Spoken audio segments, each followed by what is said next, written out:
India എന്ന് പറയുന്ന ഒരു രാഷ്ട്രത്തിന്റെ സാമൂഹ്യ നീതിയിൽ അധിഷ്ഠിതമായിട്ടുള്ള വികസന സങ്കല്പങ്ങൾ വികസിപ്പിക്കാനും ജനസംഖ്യാധിപത്യമായി പ്രാതിനിധ്യം ഉറപ്പിക്കാനും എല്ലാ ജനങ്ങൾക്കും അധികാരത്തിൽ പങ്കാളിത്തം ലഭിക്കുന്നതിനും തുല്യമായ വിഭവങ്ങളുടെ പുനർവിതരണത്തിനുമുള്ള നയപരമായ സമീപനമാണ് ജാതി സെൻസസ് എന്ന് പറയുന്നത്.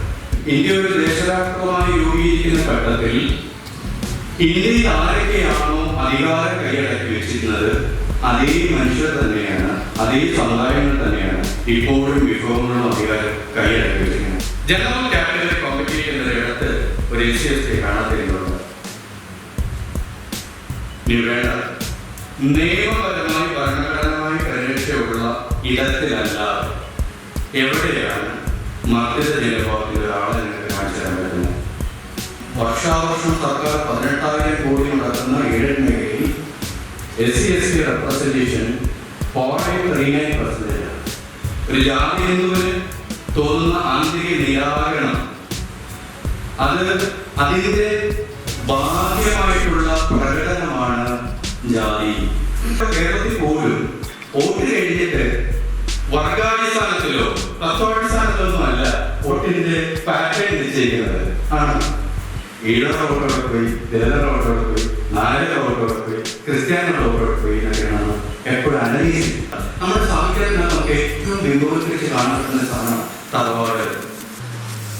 സിനിമകളിൽ മലയാള സിനിമ ഉണ്ടാക്കിയെടുത്ത ഏറ്റവും വലിയ അലമ്പാണ് ഈ തറവാടുകൾ. കേരളത്തിൽ ആർക്കാണ് തറവാടുണ്ടായിരുന്നു? ഇന്ത്യയിലെ ആദിവാസികൾ, ദളിതർ, പിന്നോക്കക്കാർ, മുസ്ലിങ്ങൾ ഉൾപ്പെടെയുള്ള അതിപിന്നോക്ക മനുഷ്യർക്കെല്ലാം, സ്ത്രീകൾക്ക്, ഇവർക്കൊക്കെ നീതി ലഭിക്കുമാണെങ്കിൽ അവരുടെ ജനസംഖ്യാനുപാതികമായിട്ടുള്ള പ്രാതിനിധ്യവും അധികാരവും വിഭവങ്ങളിൽ പ്രാതിനിധ്യം ലഭിക്കുമ്പോൾ മാത്രമേ ഇവരുടെ ഈ അടിസ്ഥാന പ്രശ്നത്തെ പരിഹരിക്കാൻ കഴിയുള്ളൂ. അതിനുവേണ്ടിയുള്ള ഒരു ഉപാധിയാണ് എന്തെന്ന് പറയുന്നത് ജാതി സെൻസസ്.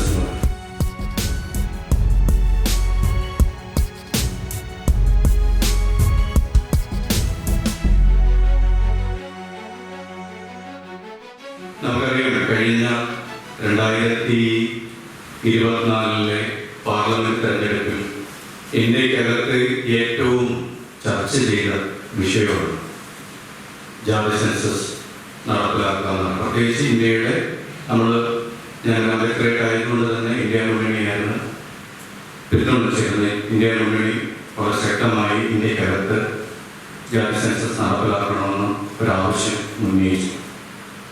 പക്ഷെ നമ്മൾ സൂക്ഷ്മമായി മനസ്സിലാക്കേണ്ട ഒരു കാര്യം, ദേശീയ തലത്തിൽ കോൺഗ്രസും CPM ഉൾപ്പെടെയുള്ള ഇടതുപക്ഷവും ജാതി സെൻസസ് നടപ്പിലാക്കണമെന്ന് നിലപാടെടുത്തെങ്കിലും കേരളത്തിൽ അത് ഒരക്ഷരം വേണ്ടിയിട്ടില്ല. അത് വളരെ പ്രശ്നമുണ്ടെന്നാണ് ഞാൻ സംസാരിച്ച് തുടങ്ങുമ്പോൾ ചിലപ്പോൾ ചില ജാതികളുടെയും പാർട്ടികളുടെയൊക്കെ പേര് പറയും. എനിക്ക് ആരോഗ്യത്തോട് പ്രത്യേകിച്ച് എന്തെങ്കിലും പ്രശ്നമുണ്ടായിട്ടല്ല, അത് പറയാതെ ഈ ചർച്ച മുന്നോട്ട് കൊണ്ടുപോകാൻ പറ്റില്ല എന്നുള്ളതാണ്. അപ്പൊ എന്തായിട്ട് ഈ ജാതിയെ തൊടാൻ പേടിയാണ്. അതാണ് ഒരു പ്രോബ്ലം. നമ്മൾ വിപ്ലവം കഴിഞ്ഞ നാടാണല്ലോ കേരളം. അതുകൊണ്ട് നമുക്ക് ഈ ജാതിയെ തൊടാൻ വലിയ പേടിയാണ്. അത് പുരോഗമന പാർട്ടിയാണെങ്കിൽ, വലതുപക്ഷ പാർട്ടിയാണെങ്കിൽ, ഇതല്ലാത്ത നടത്തിയിരിക്കുന്ന പാർട്ടിയാണെങ്കിൽ, കേരളത്തിലെ വിപ്ലവകാരികളാണെങ്കിൽ, ആക്ടിവിസ്റ്റുകളാണെങ്കിൽ ജാതിയെ തൊടാൻ പേടിയാണ്. അവിടെയാണ് ഗ്രാമീണ ഒരു സാംസ്കാരിക സ്ഥാപനം, പൊതുവായിരിക്കുന്നൊരു സ്ഥാപനം ജാതി സെൻസസ് ആവശ്യമെന്നുള്ള ചർച്ച നടത്തുന്നതിന്റെ പ്രസക്തി. ഈ ജാതി സെൻസസ് വേണമെന്ന് പറയുന്നത് കേവലം ഏതെങ്കിലും ജാതികളുടെ പഠനമല്ല, അവരുടെ എണ്ണം എടുക്കുന്ന, അവരുടെ സോഷ്യോ പൊളിറ്റിക്കൽ സ്റ്റാറ്റസിനെ മാത്രം എടുക്കുന്നത് ഒരു എന്താ പറയുക സെൻസസ് അല്ല. നമ്മുടെ 10 വർഷം കൂടുതൽ എടുക്കുന്ന സെൻസസ് അല്ല ജാതി സെൻസസ് എന്ന് പറയുന്നത്. നമുക്ക് അടിവരയ്ക്കണം മനസ്സിലാക്കേണ്ട ഒരു കാര്യം. ജാതി സെൻസസ് ഇന്ത്യയിലെ വ്യത്യസ്ത സാമൂഹ്യ വിഭാഗങ്ങൾ, ഇന്ത്യയിലെ വിവിധ ജാതികളായി വിഭജിച്ച് കിടക്കുന്ന മനുഷ്യർ, മതങ്ങളായി വിഭജിച്ച് കിടക്കുന്ന മനുഷ്യർ, അധികാരികളായ മനുഷ്യർ, ഇന്ത്യയിലെ ഈ സാമൂഹ്യ ഘടനയ്ക്കകത്ത് നിൽക്കുന്ന മനുഷ്യർ എങ്ങനെ ജീവിക്കുന്നു, ഇന്ത്യൻ സോഷ്യൽ സ്ട്രക്ചറിന്റെ ഘടന എന്ത്, രൂപമെന്ത്, അത് എങ്ങനെ നിലനിൽക്കുന്നു എന്നുള്ള അടിസ്ഥാന ധാരണ മനസ്സിലാക്കലാണ് ജാതി സെൻസസ് എന്ന് പറയുന്നത്. അത് കേവലം ജാതികളെ കുറിച്ചുള്ള സെൻസസ് അല്ലത്. പൊതുവെ ഈ ആൾക്കാരുടെ തെറ്റിദ്ധാരണയുണ്ട്, ജാതി സെൻസസ് പട്ടികജാതി പട്ടികവിഭാഗങ്ങളുടെ ഒരു പരിപാടിയാണെന്നുള്ള തെറ്റിദ്ധാരണ പലർക്കും. കാരണം ഈ ജാതിയെ കുറിച്ച് കേൾക്കുമ്പോൾ നമ്മൾ വളരെ പെട്ടെന്ന് ആദിവാസി കമ്മ്യൂണിറ്റിയിലേക്ക് പോകും. അത് നമ്മുടെ ഈ ജാതിയെ കുറിച്ചുള്ള നമ്മുടെ കോൺഷ്യസ്നസിന്റെ ഒരു പ്രശ്നം.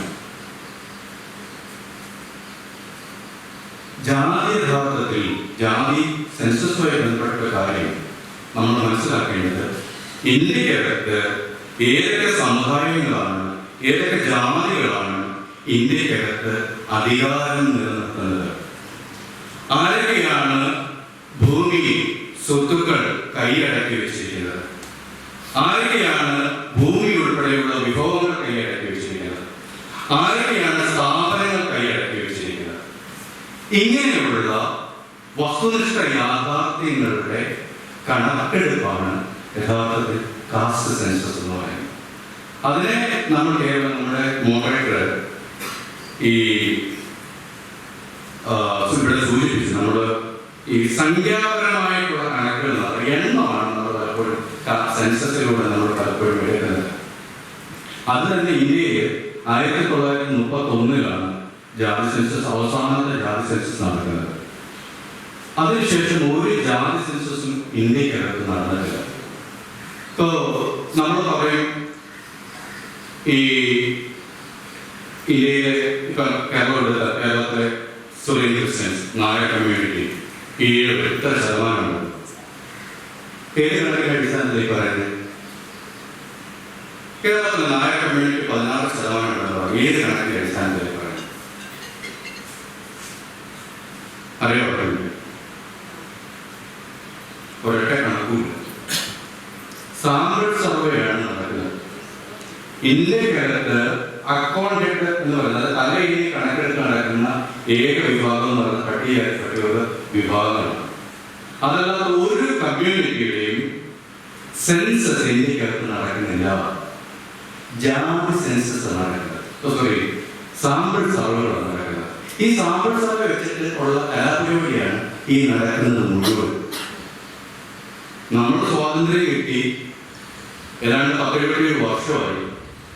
ഇപ്പോഴും ഇന്ത്യക്കകത്ത്, അതായത് ഇന്ത്യക്കകത്ത് നമ്മൾ മനസ്സിലാക്കേണ്ട ഒരു കാര്യം, ഇന്ത്യ ഒരു ദേശരാഷ്ട്രമായി രൂപീകരിക്കുന്ന ഘട്ടത്തിൽ ഇന്ത്യയിൽ ആരൊക്കെയാണോ അധികാരം കൈയടക്കി വെച്ചിരുന്നത് അതേ മനുഷ്യർ തന്നെയാണ്, അതേ സമുദായങ്ങൾ തന്നെയാണ് ഇപ്പോഴും വിഭവങ്ങളും അധികാരം കൈയടക്കി വെച്ചിരിക്കുന്നത്. അതെങ്ങനെയാണ് സംഭവിക്കുക? ഇന്ത്യ ഒരു ദേശരാഷ്ട്രമായി മാറുന്നതിന് മുമ്പ് 554 ചെറു രാഷ്ട്രങ്ങളായി വിഭജിച്ചിരുന്ന ഇന്ത്യയെ ഫ്യൂഡലുകളും ജാതീയങ്ങളും രാജാക്കന്മാരുടെ അധികാരത്തിൽ നിന്നുണ്ടായിരുന്ന ഫ്യൂഡലുകൾ അധികാരം കൈയാളുന്നതിൽ ഒരു സ്ഥലത്ത് ചില സമുദായങ്ങളാണ് അധികാരം കൈയടക്കി വെച്ചിരുന്നത്. ഇന്ത്യയിൽ സ്വാതന്ത്ര്യം കിട്ടി ഏതാണ്ട് 77 വർഷം കഴിയുമ്പോൾ ഇപ്പോഴും നമ്മൾ നോക്കുമ്പോൾ ഇന്ത്യക്കകത്ത് ഒരു ഒഴികാർക്കിയാണ് അധികാരം കൈയടക്കി വെച്ചിരിക്കുന്നത്. നിങ്ങൾ തർക്കം ഉണ്ടെങ്കിൽ ഞാൻ പ്രൂവ് ചെയ്തിട്ടുണ്ട് പോകും. ഇന്ത്യക്കകത്ത് ഏത് സംസ്ഥാനം എടുത്തിരുന്നാലും 2-3 ജാതികളാണ് അധികാരവും വിഭവവും സമ്പത്തും കൈയടക്കി വെച്ചിരിക്കുന്നത്. അതെങ്ങനെ പോസിബിൾ ആവുന്നത്? സ്വാതന്ത്ര്യത്തിന് മുമ്പ് ആരൊക്കെയാണോ സമ്പത്തും അധികാരം കൈയടക്കി വെച്ചിരുന്നത് അതേ മനുഷ്യർ തന്നെ ഇന്ത്യ ഒരു ജനാധിപത്യ രാഷ്ട്രമായി മാറി. ഇന്ത്യയിലെ ഓരോ പൗരനും ഒരു വ്യക്തിക്ക് ഒരു വോട്ട് എന്ന് പറയുന്ന ഒരു വോട്ട് ഒരു മൂല്യം എന്ന് പറയുന്ന തത്വത്തിലേക്ക് മാറുകയും ഇന്ത്യ ഒരു ലിബറൽ ജനാധിപത്യ മൂല്യങ്ങൾ തത്വത്തിലേക്ക് പോയിട്ടും എങ്ങനെയാണ് ചില പ്രത്യേക സമുദായങ്ങൾ മാത്രം ഈ അധികാരവും വിഭവങ്ങളും ഒക്കെ കൈയടക്കി വെച്ചിരിക്കുന്നത്? ഇത് നമുക്കറിയില്ലേ? ഇതറിയില്ലേ? ഇന്ത്യയിൽ ആരാണ് അധികാരത്തെ കൈയടക്കി വെച്ചിരിക്കുന്നത് നമുക്കറിയാം. ഇന്ത്യയിലെ എംപിമാരുടെയും 2024 ഇലക്ഷൻ മാത്രമാണ് സോഷ്യൽ എഞ്ചിനീയറിംഗിന്റെ ഭാഗമായിട്ട് അപ്പർ കാസ്റ്റ് കമ്മ്യൂണിറ്റിക്ക് അവരുടെ ജനസംഖ്യ അനുവാദിയായിട്ടുള്ള എംപിമാരെ പറഞ്ഞു പോയത്. അത് എനിക്ക് തോന്നുന്നു ഒരു 30% എംപിമാർ, 30% താഴെ, 28-30. അതിനു മുമ്പേ നിങ്ങൾ മുഴുവൻ കണക്കെടുത്ത് നോക്കൂ. ഭൂരിപക്ഷവും പിന്നോക്ക കമ്മ്യൂണിറ്റി ആദ്യമായിട്ടാണ് അവരുടെ ജനസംഖ്യ ഏതാണ്ട് 40% വരുമെങ്കിലും പകുതി പോലും അവർ പ്രാതിനിധ്യം പാർലമെന്റിനകത്തുണ്ടായിരുന്നത്. ഇപ്പൊ ഈ വർഷമാണ് ആദ്യമായിട്ട് അവർക്ക് 26% പിന്നോക്കക്കാർക്ക്, ഇന്ത്യയിലെ പിന്നോക്ക കമ്മ്യൂണിറ്റികൾക്ക് ഈ പ്രാതിനിധ്യം ലഭിക്കുന്നത്. നമ്മളെപ്പോഴും മുസ്ലിമിനെ പിന്നോക്കക്കാരെയും ഇന്ത്യയുടെ കേരളത്തിലെ സോഷ്യൽ കോൺടാക്ട്സിനകത്ത് നമ്മൾ മനസ്സിലാക്കുന്നത് അങ്ങനെയല്ല. കേരളത്തിലെ മുസ്ലിം അല്ല ഇന്ത്യൻ മുസ്ലിം. ഏതാണ്ട് ദളിതരോടൊക്കെ അടുത്ത് ദളിതരെക്കാളും താഴെയാണ് ഏരിയ. പിന്നോക്കക്കാർ OBC എന്ന് പറഞ്ഞ കാറ്റഗറി ദളിതരെക്കാൾ ഞാൻ ചെറിയ കണക്കിലാക്കി പിന്നീട് നിങ്ങളോട് സൂചിപ്പിക്കാം. പട്ടികജാതി പട്ടികവർഗക്കാർക്ക് നേരിയ ചില റെപ്രസെന്റേഷനൊക്കെ മേഖലയിലുള്ളത്. ഇനി ഞാൻ പറഞ്ഞു വന്നത് ഈ അധികാരം കൈയടക്കി വെച്ചിരിക്കുന്നത് ഈ ഓക്സ്ഫാമിന്റെ റിപ്പോർട്ട്, നിങ്ങൾ നമ്മുടെ പത്രത്തിൽ ഓക്സ്ഫാമിന്റെ റിപ്പോർട്ട് കേട്ടിട്ടുണ്ട് 2003.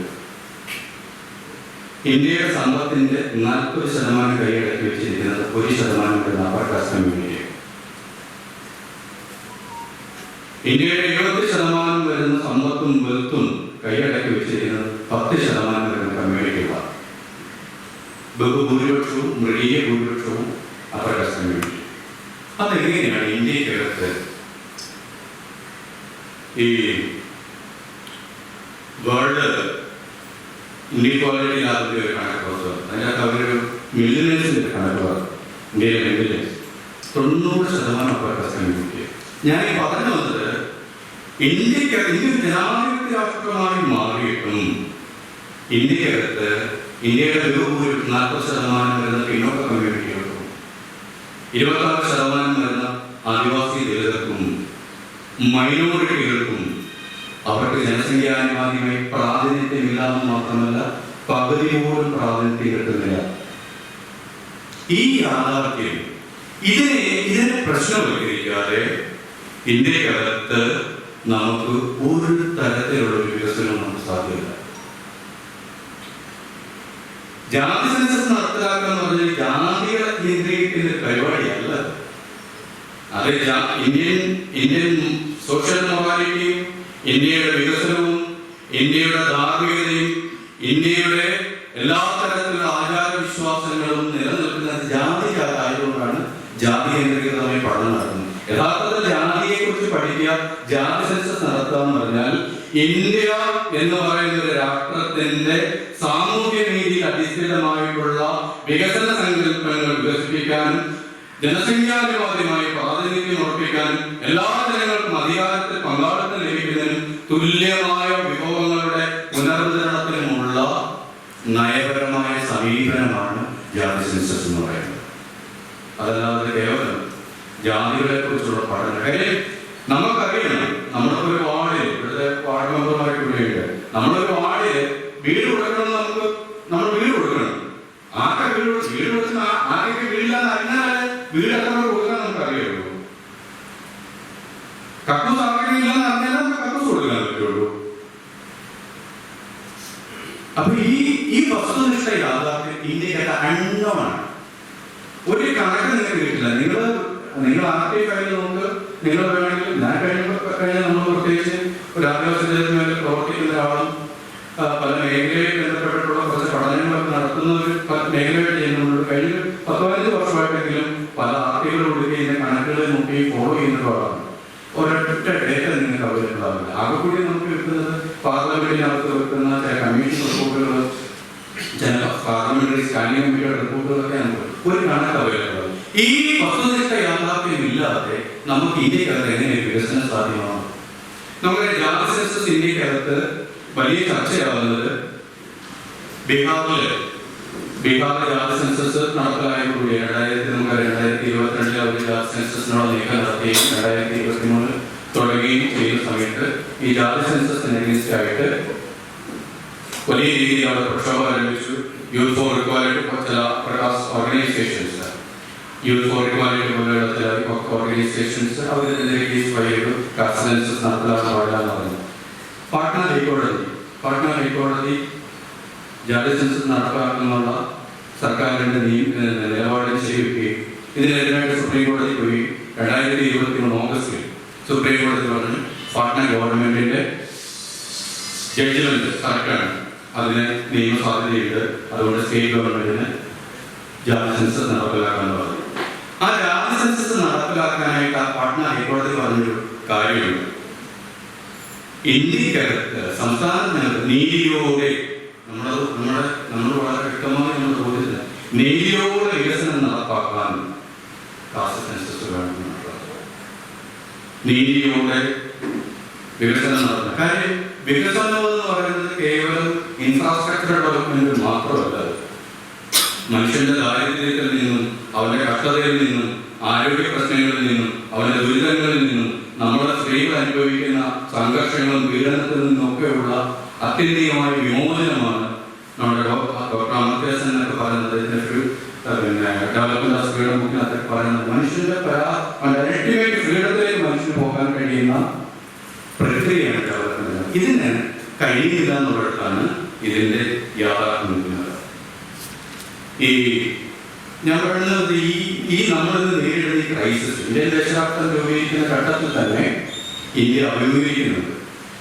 ഡോക്ടർ ബി ആർ അംബേദ്കർ അദ്ദേഹം 1930 തന്നെ പറയുന്നുണ്ട്, ഇന്ത്യയുടെ സമസ്ത മേഖലകളിലും ജനസംഖ്യാനുപാതികമായ പ്രാതിനിധ്യം ഉറപ്പിക്കുന്നില്ലെങ്കിൽ ഇന്ത്യ ഒരു ഒളിവാക്കി ഭരണത്തിലേക്കായിരിക്കും പോകാന്ന് പറയുന്ന അദ്ദേഹം 1930. ഇപ്പൊ വർഷം ഏതാണ്ട്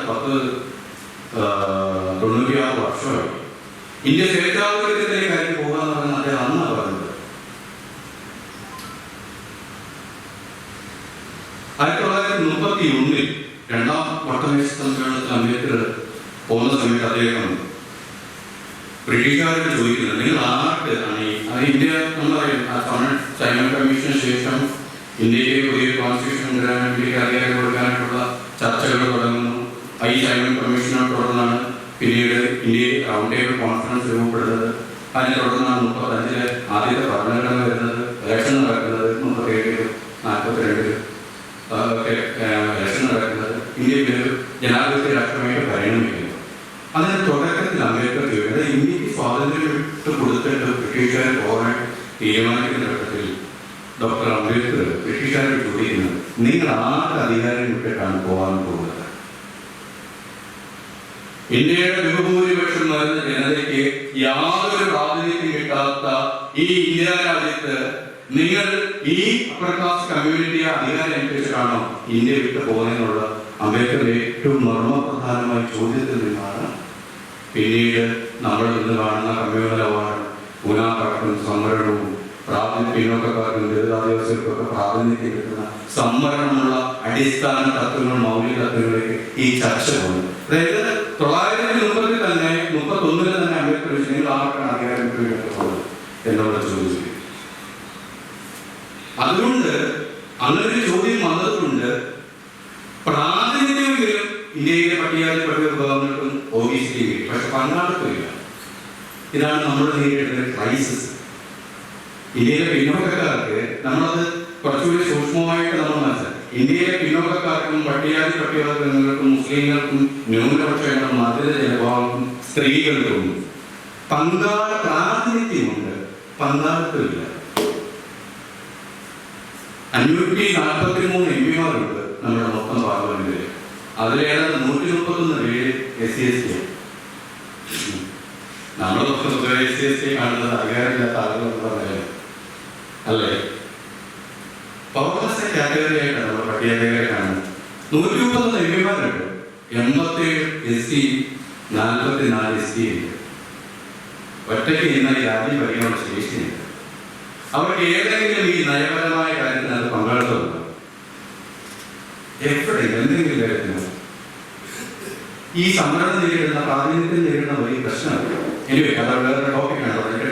ഞാൻ പറഞ്ഞു വന്നത് പ്രാതിനിധ്യം കിട്ടിയെങ്കിൽ പങ്കാളിത്തം ഇന്ത്യക്കകത്ത് ഇപ്പോഴും അതിന്റെ അധികാരത്തെ നിർണ്ണയിക്കുന്നത്, നിശ്ചയിക്കുന്നത് ഒരു ഒളിഗാർക്കി കാറ്റഗറിയാണ്.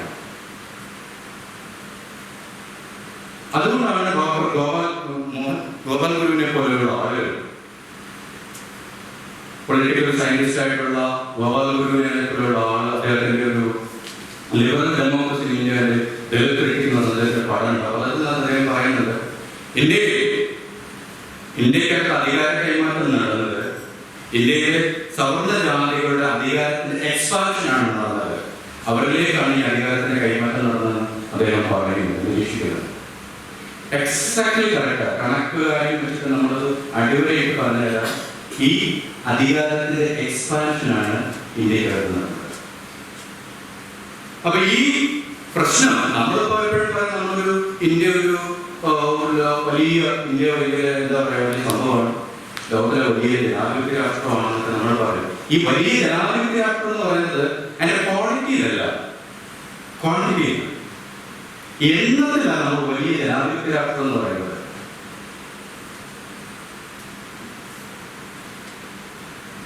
ആരധികാരത്തിൽ നിശ്ചയിക്കുന്നത്? ജനങ്ങൾ. ജനാധിപത്യം നിർവചനത്തിന് എന്താ? ജനങ്ങൾക്കായി നിശ്ചയിക്കുന്ന ജനങ്ങളുടേതായ ഭരണം. ഇന്ത്യയിൽ ഇത് ആപ്ലിക്കബിളല്ല. ഇന്ത്യയിലെ ജനങ്ങൾ എല്ലാവരും ജനങ്ങളല്ല, അതാണ് പ്രശ്നം. ജനങ്ങൾ എന്ന് പറഞ്ഞാൽ എല്ലാവരും ജനങ്ങളല്ല. നിങ്ങൾ ഈ നമുക്ക് കേരളത്തിലെ കോൺടെക്സ്റ്റ് പലതും ആലോചിച്ച് നമുക്ക് പിടികിട്ടില്ല. ജനങ്ങളല്ല നിശ്ചയിക്കുന്ന പല കാര്യങ്ങളും. ആർട്ടിക്കുലേറ്റ് എടുത്ത ഒരു ജനങ്ങളാണ് ഇന്ത്യക്കകത്ത് നിലനിൽക്കുന്നത്. ഇന്ത്യയിലെ അടിസ്ഥാന ജനവിഭാഗങ്ങൾക്ക് ജനതയായി, രാഷ്ട്രീയ സമൂഹമായി അവർക്കൊരിക്കലും കടക്കാൻ കഴിഞ്ഞിട്ടില്ല. അവർക്കൊരിക്കൽ പോലും രാഷ്ട്രീയ സമൂഹമായിട്ട് അവർക്ക് കടക്കാൻ കഴിഞ്ഞിട്ടില്ല. നിങ്ങൾക്ക് അറിയാൻ ഒറ്റ കാര്യം ശ്രദ്ധിച്ചാൽ മതി. സംവരണ മണ്ഡലത്തിലല്ലാതെ ഒരു പട്ടികപ്പെട്ടവർക്കാരെ നിങ്ങൾക്ക് കാണാൻ പറ്റില്ല.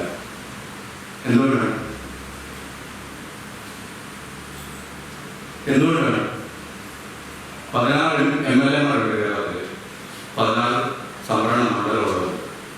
17-ാമതൊന്നും ഉണ്ടാകുന്നത് എന്തുകൊണ്ടാണ് ഉണ്ടാകുന്നത്? ജനറൽ കാറ്റഗറി കോമ്പറ്റീഷൻ എന്നൊരിടത്ത് ഒരു SC/ST കാണാത്തിരുന്നുണ്ട്.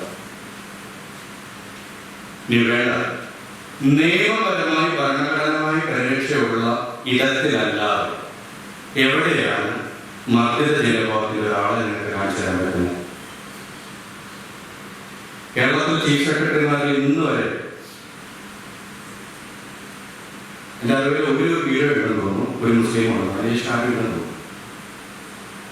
കേരളത്തിൽ ചീഫ് സെക്രട്ടറിമാരുടെ പ്രിൻസിപ്പൽ സെക്രട്ടറിമാരുടെ സ്റ്റാറ്റസ് നിങ്ങൾ നോക്കി. ആരാണ്? എന്തുകൊണ്ടാണ്? കുഴപ്പമില്ല ആൾക്കാരില്ലാത്ത. കേരളത്തിൽ ഇന്ന് വരെ പട്ടികജാതിക്കാരനും പട്ടികവർഗക്കാരനും ചീഫ് സെക്രട്ടറി പ്രിൻസിപ്പൽ സെക്രട്ടറി പോലും ആവുന്നില്ല, പ്രധാന വകുപ്പുകളില്ല. എന്തുകൊണ്ടാണ്? ആളില്ലാത്തത്. നിയമം, മീഡിയ, സ്വകാര്യ മേഖല, പൊതുമേഖല, ബോർഡ് റോഡ് കോർപ്പറേഷൻ, അതായത് നിയമപരമായി ഇവർക്ക് സ്ഥാനം കൊടുത്തില്ലെങ്കിൽ പ്രശ്നം ഉണ്ടാകുന്ന സ്ഥലത്ത് മാത്രമേ ഉള്ളൂ. സ്വാഭാവികമായി തെരഞ്ഞെടുപ്പ് സെലക്ഷൻ അല്ല, ഒരാളെ പിക്ക് ചെയ്ത് ഒരാളെ ചൂസ് ചെയ്ത സ്ഥലങ്ങളിൽ നിന്ന് തന്നെ നിങ്ങൾക്ക് ഈ മനുഷ്യരെ കാണാൻ കഴിയില്ല എന്ന് പറഞ്ഞാൽ അതിന്റെ അർത്ഥം എന്താണ്? സ്വാഭാവികമായി കാസ്റ്റാണ് വർക്ക് ചെയ്യുന്നതാണ് യാഥാർത്ഥ്യം. ഇതാണ് നമ്മൾ മനസ്സിലാക്കേണ്ട കാര്യം. ഭരണഘടന പറയുന്ന സ്ഥലങ്ങളിൽ അവർ പൈസ തന്നെ പറ്റില്ല, അവിടെ അവിടെ ഉണ്ട്. ഇല്ലാത്ത ഒരിടത്ത് അല്ലാത്ത ഒരിടത്തും നിങ്ങൾ കാണിച്ചില്ല. ഞാൻ പറഞ്ഞ് മുഴുവൻ വിട്ടുപോയി. ഇപ്പം നമ്മുടെ കഴിഞ്ഞ തെരഞ്ഞെടുപ്പിൽ ഫൈസാബാദിൽ നിന്ന് SP സ്ഥാനാർത്ഥിയായിട്ട് അർജുൻ ജയിച്ചു. അത് വേറൊരു കോൺടാക്റ്റിൽ തന്നെ. അത് സിംഗിൾ പേഴ്സൺ, ഒരാളെ നമുക്ക് കാര്യം പറയാൻ പറ്റില്ല.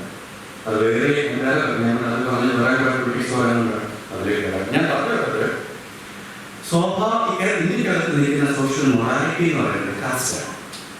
അതുകൊണ്ടാണ് സ്വാഭാവികമായിട്ടുള്ള ഇപ്പം എയ്ഡഡ് മേഖലയിൽ നിന്നും സർക്കാർ നമ്മളെപ്പോഴും പിന്നെ അഭിമാനിക്കുന്ന സ്ഥലമാണല്ലോ കേരള മോഡൽ ഡെവലപ്മെന്റ് എന്നൊക്കെ പറയുന്നത്. എന്താണ് പ്രത്യേക?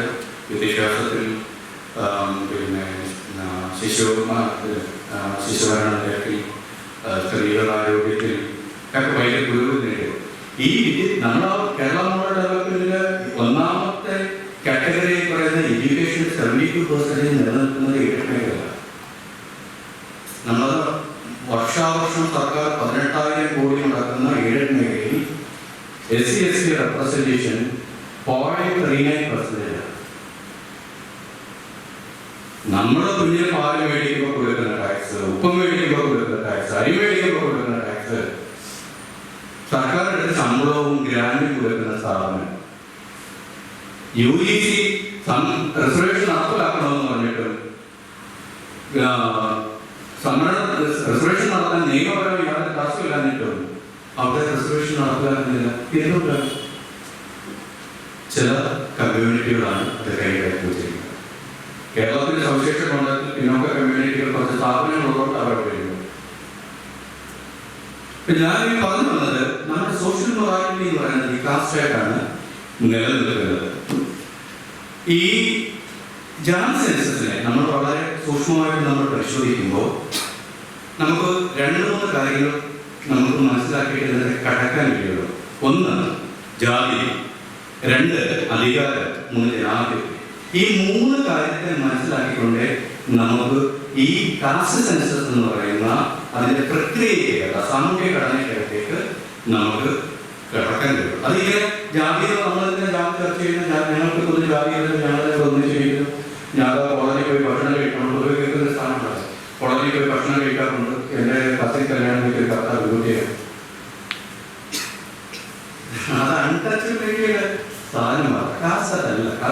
കാസ്റ്റ് വേറെ. കാസ്റ്റ് എന്ന് പറയുന്നത് നിറവാണ്, ബ്ലാക്കാണ്. തൊടാൻ പാടില്ലാത്തതാണ് കാസ്റ്റ്. ഒന്നും ശരിയായിരിക്കാൻ പാടില്ല എന്നുള്ളതാണ് കാസ്റ്റ്. കാസ്റ്റ് അല്ല.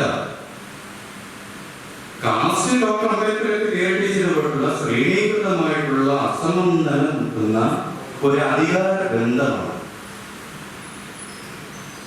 അദ്ദേഹത്തിന്റെ ഓഡിയോ 5-ലൊക്കെ നിർദ്ദേശിക്കുന്നത്, അതായത് ഒരു ജാതി ഹിന്ദു അദ്ദേഹത്തിന് തോന്നുന്ന ആന്തരിക നിരാകരണം, ഒരു ജാതി ഹിന്ദുവിന് തോന്നുന്ന ആന്തരിക നിരാകരണം, അത് അതിന്റെ ബാഹ്യമായിട്ടുള്ള പ്രകടനമാണ് ജാതി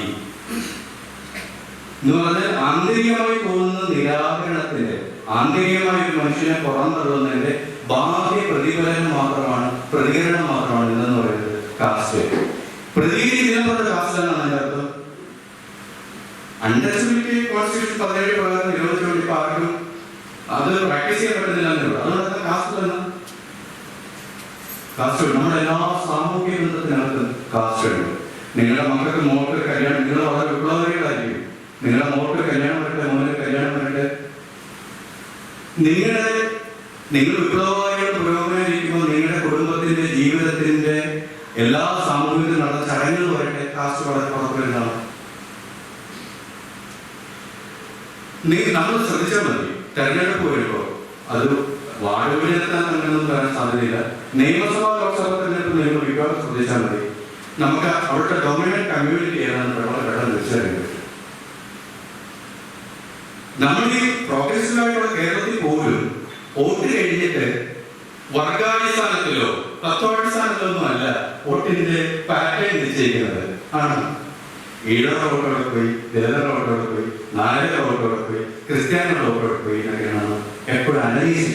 ഞാൻ പറഞ്ഞത് റിസർച്ച് സ്ഥാപനങ്ങളല്ലേ, CSBS പോലെയുള്ള സ്ഥാപനങ്ങളുടെ വരെ അവരുടെ ഘടകമില്ല, സാമൂഹിക ഘടകങ്ങളില്ല. എന്ന് പറഞ്ഞാൽ കാസ്റ്റാണ് നമ്മുടെ അടിത്തട്ടിൽ നിലനിൽക്കുന്നത്.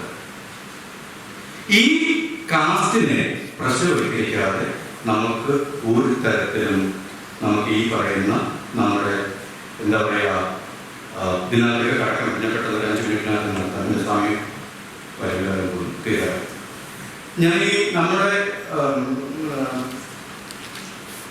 കേരളത്തിൻ്റെ ഈ അറിവിൻ്റെ ഞാനിപ്പോൾ ഒരു ഉദാഹരണം പറയാം. ഇപ്പൊ അറിവ്, സാഹിത്യം, കലകൾ, മീഡിയ ഒക്കെ നമ്മൾ ശ്രദ്ധിച്ചത് ഇതെങ്ങനെ നിലനിൽക്കുന്നു? നമ്മുടെ സാഹിത്യം എന്ന് പറയുന്നത് എന്താ യഥാർത്ഥത്തിൽ? നമ്മുടെ സാഹിത്യമായി ഇപ്പം ഞാൻ ഒരുപാട് ഇഷ്ടമാണ്. ഇന്ത്യയുടെ കഥകളാണെങ്കിലും ഒക്കെ വളരെ ഇഷ്ടമാണ്. പക്ഷെ ഈ കഥകളുടെ ഉള്ളടക്കങ്ങളിൽ ഏത് സാമൂഹികതയാണ്?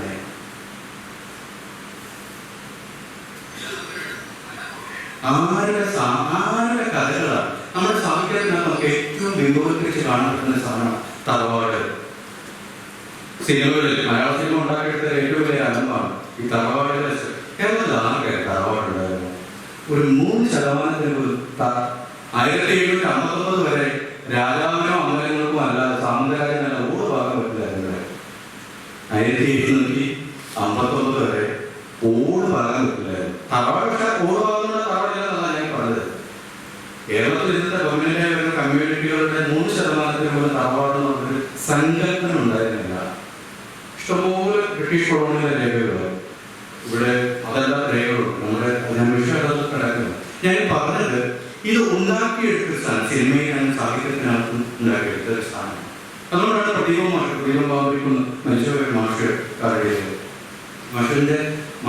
കേരളത്തിലെ സാഹിത്യത്തെക്കുറിച്ച് നമ്മുടെ പഠനത്തിൽ പറയുന്നുണ്ട്.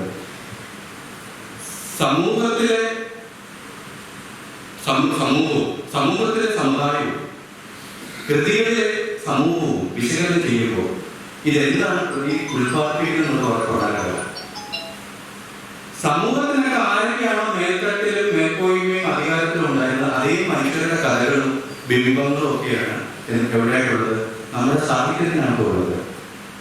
നിങ്ങൾ 90-കൾക്ക് ശേഷം വന്ന പുതിയ ചില എഴുത്തുകൾ അത് ഓവിയനും വിഷയങ്ങളും ഒക്കെ തുടങ്ങുന്ന വേറെ തരത്തിലുള്ള ചില സംഗതികളിലൂടെയാണ് പിന്നീട് അത് വേറൊരു മനുഷ്യരുടെ ലോകത്തേക്കൊക്കെ പോകുന്നത്. പിന്നീട് 80-കളൊക്കെ ആകുമ്പോഴത്തേക്കിന് ദളിതരെഴുത്തുകളുടെ അവസ്ഥ. അതിനു മുമ്പ് വളരെ കേന്ദ്രങ്ങൾ ഇവിടെ കിടമാറ്റൊക്കെ സാഹിത്യക്കാരൻ നിങ്ങൾ അവിടെ ഒരു കുറെ 100 ഫോട്ടോ ചെയ്തു. നിങ്ങൾ അവിടെ പോയി SSA ഫോട്ടോ എടുക്കാൻ നോക്കണം. ഒരാളുടെ ഉണ്ടാവും എഴുതാറില്ലാത്തതുകൊണ്ട് CAFL കവിയോട്ട് അത്രയോ ഉണ്ടാവുക. നമ്മുടെ മീഡിയ അവതാരം ഒരു കറുത്ത പെൺകുട്ടി നിങ്ങൾക്ക് കാണിച്ചു തരാം. ഒരു അവതാരക കറുത്ത പെൺകുട്ടി നിങ്ങൾക്ക് കാണിച്ചു തരാം. നമ്മുടെ പത്രപ്രസ് വരില്ല ഓണത്തിനൊക്കെ പെൺകുട്ടികളെല്ലാം കിട്ടിയിരുന്ന അത്ര പൂക്കളുണ്ട്. നിങ്ങൾ നമ്മുടെ എപ്പോഴും ഒരു കറുത്ത പെണ്ണിനെ കണ്ടിട്ടുണ്ട്, ഒരു കറുത്ത പുരുഷനെ കയ്യിനെ കണ്ടിട്ടുണ്ട്. ആ പരിസരത്തിന് കറുത്തവരെല്ലാം നല്ല ഞാൻ പറയുന്നത്. എന്തുകൊണ്ടാണ് അവിടെ ഈ ആബ്സെൻസ് ഫീൽ ചെയ്യുന്നത്? മലയാളി എന്ന് പറഞ്ഞ ഐഡന്റിറ്റി തന്നെ സൗകര്യമാണ്. മലയാളി മംഗ എന്ന് പറയുന്നത് തന്നെ ശരിക്കും മുമ്പ് കൊടുത്ത ഒരു വെളുത്ത പെൺകുട്ടിയാണ്. ഏത് മലയാളി എന്നുമല്ല സാരി കൊടുക്കാൻ കഴിഞ്ഞു, ശരിക്കും മുമ്പ് കൊടുക്കാൻ കഴിഞ്ഞു. കേരളത്തിൽ നായർ സ്ത്രീകൾ പോലും ശരിക്കും മുമ്പ് കൊടുക്കത്തില്ല. ഒരു 100 കൊല്ലം മുമ്പ്. പിന്നെ എങ്ങനെ ഇത് മലയാളി ഐഡന്റിറ്റി ആയി തീർന്നത്? മലയാളി പുരുഷൻ മലയാളി പുരുഷൻ വളരെ സുന്ദരനായ ഒരു ചുറ്റും മുണ്ടിട്ടാണ് ഈ നമ്മുടെ ഐഡന്റിറ്റി തന്നെ നിലനിൽക്കുന്നത്. ഞാൻ പറഞ്ഞു വന്നത് വെച്ചാല് നമ്മുടെ ഈ നിലനിൽക്കുന്ന നമ്മുടെ സാഹിത്യമായിക്കോട്ടെ, കലകളായിക്കോട്ടെ, മീഡിയ ആയിക്കോട്ടെ, എല്ലാം വളരെ വരേണ്യമായ നിൽക്കുന്ന ഒരു സംഗതി. ഇത് മാത്രമല്ല, സ്വത്തുക്കൾ വിഭവങ്ങൾ വരെ, ഞാൻ സമയത്തിന് പരിമിതികൊണ്ട് ഞാൻ അതിലേക്ക് കടക്കുന്നില്ല, ഈ സ്വത്തുക്കൾ വിഭവങ്ങൾ വരെ, ഭൂമിയുടെ വിഭവങ്ങൾ വരെ കൈയടക്കി വെച്ചിരിക്കുന്നത് ഈ പറയുന്ന വളരെ ചെറിയ 1-2 പറയുന്ന കമ്മ്യൂണിറ്റികളാണ്. പിന്നീട് കേരളത്തിലുള്ള ചില പ്രോസസ്സിന്റെ ഭാഗമായിട്ട് ഇപ്പോൾ ഈഴോ കമ്മ്യൂണിറ്റി മുസ്ലിങ്ങൾക്കും ഒക്കെ കുറച്ച് ഭൂമി കിട്ടിയിട്ടുള്ളതാണ്. പാരമ്പര്യമായി അതിന്റെ സ്വത്ത് വരുത്തുന്നുള്ള അർത്ഥത്തിൽ ഇപ്പോഴും വിഭവങ്ങളുടെ ഭൂമി കൈയടക്കി വെച്ചിരിക്കുന്നത് ഈ വരേണ്യരായിട്ടുള്ള സമുദായം. ഞാൻ പറഞ്ഞ അവരെന്തെങ്കിലും കുറ്റം ചെയ്യുന്നതല്ല ഞാൻ ഈ പറയുന്ന അർത്ഥം. നമ്മളിതിനെ പ്രശ്നവലിക്കാതെ ഒരു സമൂഹം എന്നുള്ളത് ഒരു ഇഞ്ച് നമുക്ക് മുന്നോട്ട് പോകാൻ പറ്റില്ല. ഇതിനെ പ്രശ്നവലിക്കാതെ നമുക്ക് ഒരു ഇഞ്ച് നമ്മൾ ഈ യാഥാർത്ഥ്യം നമ്മൾ മനസ്സിലാക്കണം. നിങ്ങൾ ആലോചിച്ചു നോക്കും, പിണറായി വിജയൻ കേരളത്തിലെ ഏറ്റവും ഏതെങ്കിലും പൊളിറ്റിക്കൽ ഭയങ്കര ഡിഫറൻസ് ഉള്ള കക്ഷിയാണ്. പക്ഷെ അതല്ല, അതിനപ്പുറത്ത് അതിൽ വളരെ ശക്തനായ ഒരു CPM-ന്റെ മുഖ്യമന്ത്രിയായിട്ട് നിൽക്കുന്നു. അദ്ദേഹത്തിനെയാണ് ഒരു തൊഴിലാളി വർഗ സാധാരണ സ്ത്രീ കാശ്മാരെന്ന് വിളിച്ചത്. ഒരു തൊഴിലാളി വർഗ സ്ത്രീക്ക് എങ്ങനെയാണ് അതേ തൊഴിലാളി വർഗത്തിന്റെ ഒരു മുഖ്യമന്ത്രിയായിട്ട് നിൽക്കുന്ന ഒരാളെ ഇയാളുടെ ജാതി പറഞ്ഞ ആക്ഷേപിക്കാൻ തെറി വിളിക്കുന്ന ധൈര്യം കിട്ടുന്ന എന്തായിരിക്കും അതിന്റെ എന്താ പറയുക ബോധമുണ്ട്, അല്ലെങ്കിൽ ബോധവുമാണ് അയാൾ വിളിക്കാം എന്നുള്ള ജാതി ബോധമാണ്. ഇത് വളരെ ഞങ്ങളുടെ സാഹിത്യത്തിലും സാമൂഹ്യമായിട്ടും ധാർമ്മികമായിട്ടും ഒക്കെ തന്നെ നിലനിൽക്കുന്ന ഈ ജാതീയത ആണ് യഥാർത്ഥത്തിൽ ഈ വിഭവങ്ങളുടെ അസന്തുലിതമായ അവസ്ഥയ്ക്ക് കാരണം. ഇത് സമൂഹം മാത്രമല്ല, നമ്മുടെ സ്റ്റേറ്റ് തന്നെ. ശബരിമലയില് നമ്പൂതിരിയായിട്ടുള്ള ബ്രാഹ്മണൻ മാത്രം കയറിയ മതിയെ വിചാരിക്കുന്ന സ്ഥലമാണ് നമ്മുടെ കേരളം.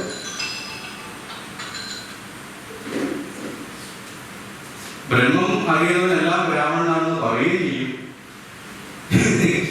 ഒരു ജാതി ജനിച്ചാണോ ബ്രാഹ്മണൻ അവിടെ പൂജിച്ചാൽ മതി പറയും. അതിന്റെ ലോജിക്ക് എന്താണ്? ഈ ഗുരുവായൂർ അമ്പലത്തിൽ കഞ്ഞി വെക്കാൻ ബ്രാഹ്മണൻ എന്ന് പറയുന്നത് തീരുമാനിക്കുന്ന യുക്തി എന്താ? State government. ഞാൻ പറഞ്ഞു വന്നത് ഈ സാമൂഹികത തന്നെയാണ് സ്റ്റേറ്റിൽ റിഫ്ലക്ട് ചെയ്യുന്നത്. അതുകൊണ്ടാണ് സ്റ്റേറ്റിന് ജനങ്ങൾ നേരിടുന്ന ഈ പ്രശ്നത്തെ പരിഹരിക്കാൻ കഴിയാതെ പോകുന്നത്. ഡോക്ടർ അംബേദ്കർ ഹിന്ദുയിസത്തിനകത്ത് ഹിന്ദുയിസത്തിന്റെ പ്രകടിക എന്ന അദ്ദേഹത്തെ പുസ്തകത്തിൽ പറയുന്നത്, സമൂഹം ജനാധിപത്യപരമായി ഇരിക്കാത്തിടത്തോളം കാലം ഒരു ജനാധിപത്യപരമായ സമൂഹം സർക്കാർ ഉണ്ടാവില്ല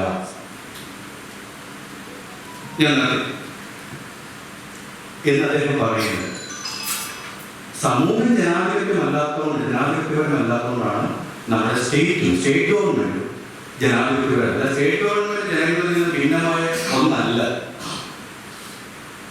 ജനങ്ങൾ തന്നെയാണ് സർക്കാർ. എന്തുകൊണ്ടാണ് സ്റ്റേറ്റ് അനീതി പ്രകടിപ്പിക്കുന്നത്? അനീതി ഉത്പാദിപ്പിക്കുന്ന ഒരു സമൂഹത്തിലെ പ്രതിനിധികളാണ് ആ സ്റ്റേറ്റ് ഗവൺമെന്റായിട്ട് നിൽക്കുന്നത് കൊണ്ടാണ്.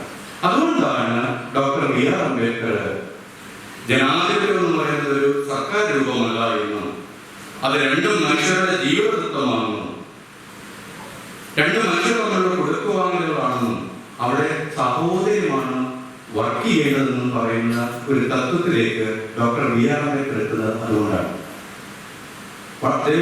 രണ്ട് മനുഷ്യർ ജനാധിപത്യം എന്ന് പറഞ്ഞാൽ കേവലം ഒരു സർക്കാർ രൂപമല്ല, അത് വ്യത്യസ്ത ആശയങ്ങൾ കൈമാറ്റം ചെയ്യപ്പെടുന്ന ഒരു എന്താ പറയുക സംയോജിത ജീവിത രീതിയാണ്.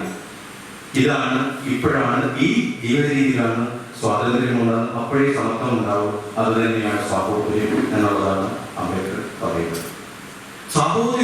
സഹോദര്യബോധമില്ലാതെ ഇന്ത്യക്കകത്ത് ഒരു തരത്തിൽ ജനാധിപത്യം വർക്ക് ചെയ്യില്ല. ഗുരുവൊക്കെ പറഞ്ഞ പോലെ നമുക്ക് ഒരു തരത്തിൽ നമ്മൾ സോദരത്തേനെ വാഴുന്ന ഒരു സമൂഹമായി ഗുരു നമ്മുടെ ഇതിനെ വിഭാവനം ചെയ്യുന്നതിന്റെ കാരണം എന്ന് പറഞ്ഞാൽ സാഹോദര്യമുള്ള സമൂഹത്തിൽ മാത്രമേ സ്വാഭാവികമായി നീതി ഉത്പാദിപ്പിക്കുള്ളൂ.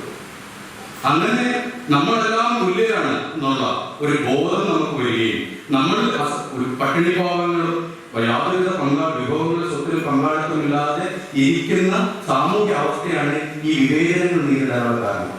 അതിനെ മാറ്റണമെങ്കിൽ ഈ ജനങ്ങൾക്ക് മുഴുവൻ തുല്യമായിട്ടുള്ള പരിഗണന ലഭിക്കുന്ന സമ്പത്തിലും വിഭവങ്ങളിലും ഭൂമിയിലും അധികാരത്തിലും ഒക്കെ പങ്കാളിത്തം ലഭിക്കുന്ന ഇന്ത്യയിലെ ആദിവാസികൾ, ദലിതർ, പിന്നോക്കക്കാർ, മുസ്ലിങ്ങൾ ഉൾപ്പെടെയുള്ള അതിപിന്നോക്ക മനുഷ്യർക്കെല്ലാം, സ്ത്രീകൾക്ക്, ഇവർക്കൊക്കെ നീതി ലഭിക്കുമാണെങ്കിൽ അവരുടെ ജനസംഖ്യാനുപാതികമായിട്ടുള്ള പ്രാതിനിധ്യവും അധികാരവും വിഭവങ്ങളിൽ പ്രാതിനിധ്യം ലഭിക്കുമ്പോൾ മാത്രമേ ഇവരുടെ ഈ അടിസ്ഥാന പ്രശ്നത്തെ പരിഹരിക്കാൻ കഴിയൂ.